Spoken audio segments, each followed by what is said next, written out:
मी आमदार झाल्यापासून दरवर्षी नाही पण जास्तीत जास्त असे महोत्सव मी मुद्दामून घेतो, लोकांशी संवादी साधायला भेटतो आणि त्याचबरोबर विद्यार्थ्यांचाही संवाद भेटतो।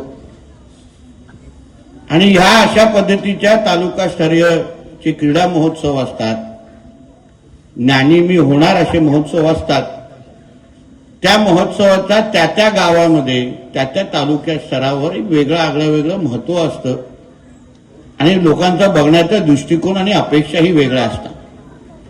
मला नेहमी असं वाटतं की हे महोत्सव काळानुसार मला असं वाटतं बदललं पाहिजे।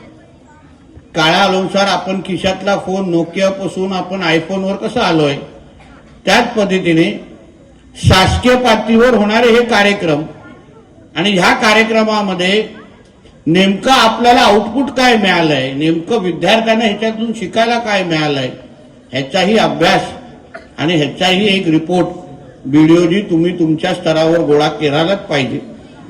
गेल्या वर्षी मला आठवतं साठे साहेबांनी आता आठवण करून दिलं, आयनेरी गावामध्ये हा महोत्सव गेल्याच वर्षी आयनेरी गावामध्ये होता।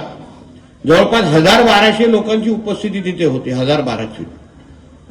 मला अपेक्षा अशी आहे, मी आता मुद्दामून आमच्या नवीन व्हिडिओना लोकसंख्या विचारली, त्यांनी मला योग्य सांगितलं 38,000चा जवळपास आहे।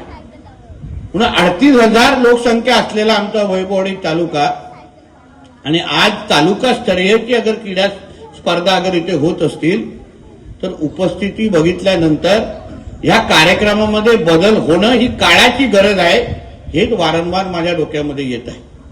आता मीच सरकारचा भाग आहे, मीच सरकारचा प्रतिनिधी म्हणून इथे उपस्थित आहे, म्हणून मी इकडच्या असलेल्या ज्या जिल्हा परिषदेचे ह्या डिपार्टमेंटचे जे कोण प्रतिनिधी आहेत, शिक्षण खात्याचे असतील, अन्य खात्याचे असतील आणि व्हिडिओ, मी आपल्याला एक विनंती करणार आहे किंवा आग्रह करणार आहे की आपण जरा एकत्र बसलं पाहिजे। काळानुसार ह्या अशा पद्धतीचे कार्यक्रम विद्यार्थ्यांसाठी आपण कसे बदलू शकतो, त्यांना खऱ्या अर्थाने ह्या कार्यक्रमाचा उपयोग झाला पाहिजे, खऱ्या अर्थाने त्यांच्यामध्ये असलेली क्षमता बुद्धिमत्तेमध्ये वाढ या कार्यक्रमाच्या निमित्ताने आपण कसं वाढवू शकतो ह्याबद्दल थोडा अभ्यास करा, त्याची माहिती आमच्याकडे पाठवा। शासनाच्या माध्यमातून तुम्ही जो प्रस्ताव पाठवाल त्याला निश्चित पद्धतीने न्याय मिळवून देण्याची जबाबदारी ही माझी असेल।